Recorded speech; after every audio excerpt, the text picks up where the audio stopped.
আসসালামু আলাইকুম ফ্রেন্ডস, আশা করি সবাই ভালো আছেন। লার্নিং পয়েন্ট 360 ডিগ্রির আরেকটি নতুন ভিডিওতে আপনাদের সবাইকে জানাচ্ছি স্বাগতম। আজকে আমরা learn English from English news paper অর্থাৎ ইংলিশ নিউজ পেপারকে বাংলায় অনুবাদ করে কিভাবে আমরা ইংলিশ শিখতে পারি সেই জিনিসটার জন্য একটি নতুন এপিসোড তৈরি করতে যাচ্ছি এবং বরাবরের মতো ইংলিশ ভোকাবুলারিগুলো আপনাদের সাথে শেয়ার করব এবং এই ইংলিশ সেন্টেন্সগুলো খুব সহজেই বাংলায় অনুবাদ করে আপনাদের সাথে শেয়ার করব। সো বন্ধুরা, আশা করছি আপনারা সবাই ভিডিওটিকে বেশি বেশি করে লাইক, কমেন্ট এবং শেয়ার করবেন। সো আর দেরি করব না, চলে যাচ্ছি মূল স্ক্রিনে।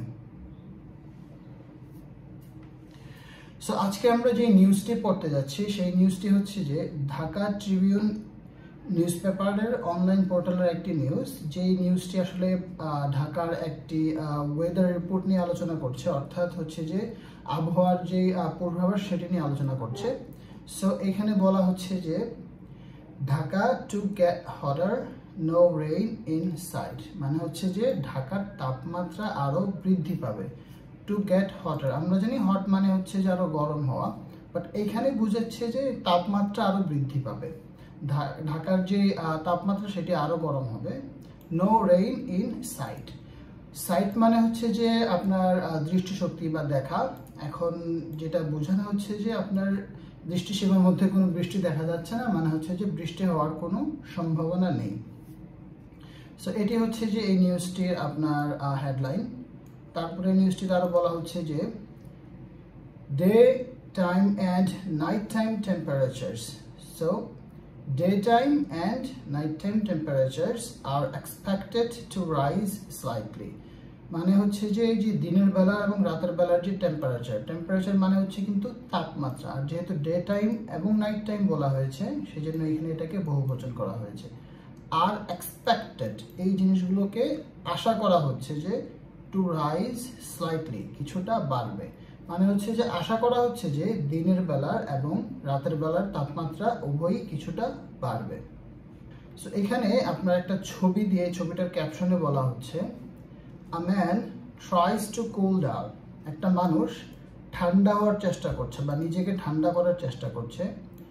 বাই পোরিং ওয়াটার, মানে হচ্ছে যে পানি ঢেলে, পোর করা মানে হচ্ছে যে ঢালা, পানি ঢালার ক্ষেত্রে এটাকে বলা হয় পোর করা। সো বাই পোরিং পানি, বাই পোরিং ঢেলে, ওয়াটার মানে হচ্ছে পানি, অন হিজ হেড মানে হচ্ছে তার মাথায়, amid the স্ক্রচিং heat wave, amid মানে হচ্ছে যে একটা কোনো কিছুর মাঝে, দ্য স্ক্রচিং হিট ওয়েভ মানে হচ্ছে যে প্রচন্ড তাপদাহর মধ্যে। স্ক্রচিং শব্দটার অর্থ হচ্ছে যে যেটা হচ্ছে যে প্রচন্ড উত্তপ্ত অথবা হচ্ছে ঝলসানো, কিন্তু আপনি যদি এই সেন্টেন্সটার অর্থটা বুঝতে চান তাহলে বলতে হবে যে প্রচন্ড তাপদাহ, হিটওয়েভ মানে হচ্ছে তাপদাহ বা তাপ প্রদাহ। ইন ঢাকা, ঢাকায়। তারপর হচ্ছে আপনার ডে, তারপর হচ্ছে অন্যান্য ইনফরমেশন দেওয়া। সো এখানে একটা জিনিস আপনি খেয়াল করতে পারেন যে এইখানে কিন্তু একটা চলমান ঘটনা বোঝাচ্ছে, যেটা প্রেজেন্ট কন্টিনিউয়াস একটা অ্যাকশন, কিন্তু এখানে প্রেজেন্ট কন্টিনিউয়াস টেন্স ব্যবহার না করে এখানে কিন্তু বলা হয়েছে যে present indefinite tense, a man tries to, এখানে হওয়া উচিত ছিল ইজ ট্রাইং টু। আসলে এইখানে একটা চিরন্তন সত্য বা অভ্যাসগত একটা সত্যকে বোঝানো হচ্ছে যে আসলে এরকম প্রচন্ড যখন গরম পড়ে, তাপদাহ পড়ে, তখন কিন্তু সচরাচর আমরা এইভাবে মাথায় পানি ঢেলে বা মুখে পানি ঢেলে নিজেদেরকে ঠান্ডা করার চেষ্টা করি, কিছুটা রিলিফ নেওয়ার চেষ্টা করি।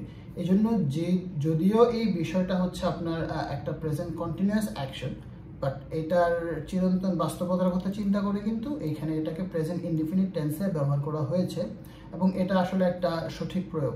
আমরা যদি নিউজটাতে আগে যাই আমরা দেখব হচ্ছে Dhaka and it's surrounding areas, Dhaka এবং তার পার্শ্ববর্তী এলাকা, সারাউন্ডিংস মানে হচ্ছে যে পার্শ্ববর্তী বা আশেপাশের, এবং এরিয়াস মানে হচ্ছে যে এলাকা সমূহ।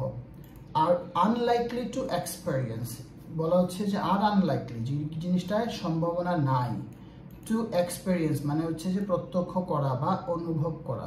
এক্সপেরিয়েন্স মানে অভিজ্ঞতা, বাট এই সেন্টেন্সের স্ট্রাকচার বা এই জায়গায় যে অর্থ সেটা দিয়ে আপনাকে আসলে বুঝতে হবে যে এখানে কি বোঝাচ্ছে। এখানে বোঝাচ্ছে যে আপনি অনুভব করবেন না।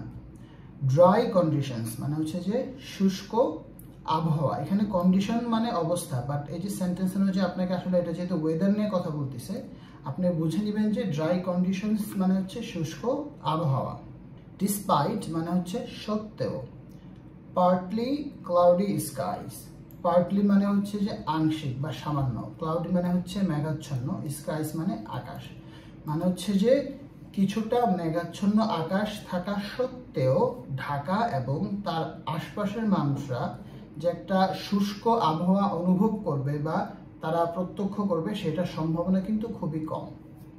এটা হচ্ছে যে সেন্টেন্সের অর্থ। যদিও আমার কাছে মনে হচ্ছে যে বৃষ্টি না থাকলে তো স্বাভাবিকভাবেই আপনার শুষ্ক আবহাওয়া হওয়ার কথা, কারণ ডিসপাইট দিয়ে আসলে অপোজিট মিনিং বোঝায়, কিন্তু এখানে সেন্টেন্সের অর্থ যেটা আমি সেটাই বললাম।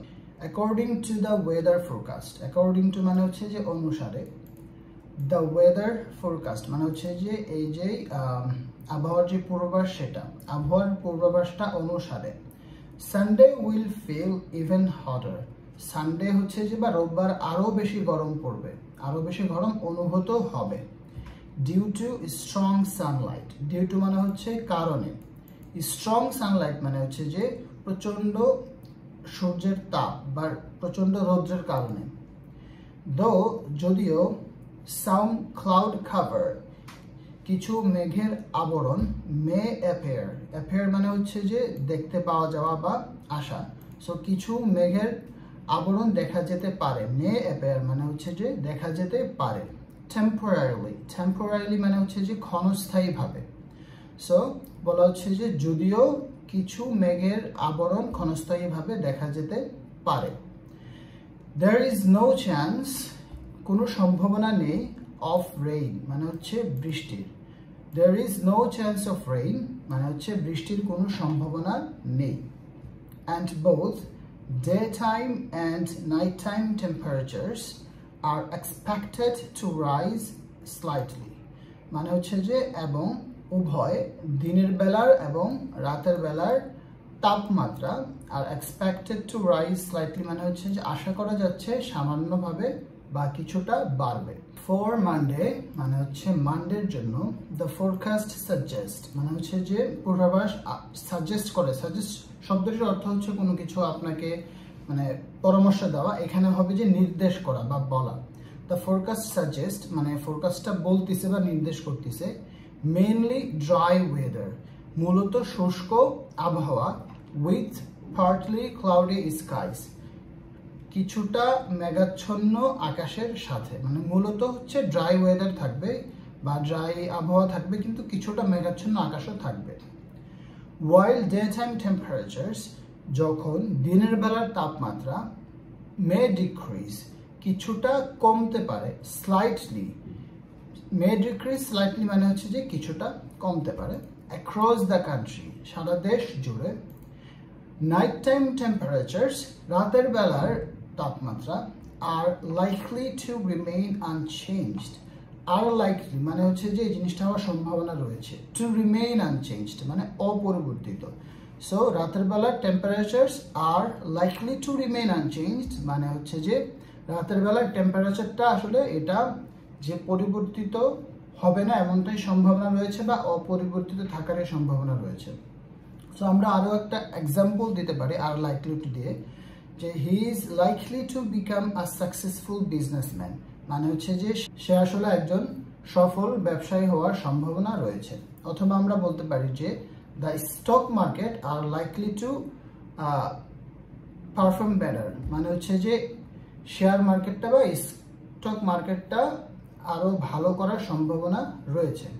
তারপরে হচ্ছে যে লুকিং এহেড সামনে তাকালে, দ্য 5 days ফোরকাস্ট ইন্ডিকেটস 5 দিনের যেই ফোরকাস্ট বা 5 দিনের যেই পূর্বাভাস সেটা ইন্ডিকেট করে বা সেটা আসলে নির্দেশ করে, আ পসিবিলিটি একটা সম্ভাবনা, অফ রেইন বৃষ্টির, অর থান্ডার শাওয়ার্স মানে হচ্ছে যে বজ্রপাত সহ বৃষ্টির, towards the end of the period, towards মানে হচ্ছে যে দিকে, the end of the period মানে এই যে পিরিয়ডটা বা 5 দিনের যে সময়কালটা এই সময়কালটার শেষে, মানে হচ্ছে যে লুকিং এহেড সামনে তাকালে, দ্য 5 days ফোরকাস্ট ইন্ডিকেটস 5 দিনের যে পূর্বাভাস সেটা ইন্ডিকেট করে বা সেটা নির্দেশ করে, আ পসিবিলিটি অফ রেইন বৃষ্টির সম্ভাবনা, অর থান্ডার শাওয়ার্স অথবা বজ্রপাত সহ বৃষ্টি towards the end of the period, মানে হচ্ছে এই পিরিয়ডের শেষকালে বা 5 দিনের যে শেষ সময় সেই দিকটায়। সো বন্ধুরা, এই ছিল যে আমাদের আজকের ইংলিশ নিউজটা, যেটা থেকে আমরা আসলে বাংলায় ট্রান্সলেট করে ইংলিশ শেখার চেষ্টা করলাম। সো আশা করি এই ধরনের ভিডিও আপনাদের খুব কাজে আসবে এবং আপনারা বেশি বেশি করে ভিডিওটি সবার সাথে শেয়ার করবেন এবং অবশ্যই ভিডিওতে আপনাদের কোনো প্রশ্ন থাকলে কমেন্ট করবেন। পরবর্তী অবশ্যই কোনো একটা নতুন ভিডিও নিয়ে আপনাদের সাথে দেখা হবে খুব শীঘ্রই। সেই পর্যন্ত সবাই ভালো থাকবেন। আল্লাহ হাফেজ।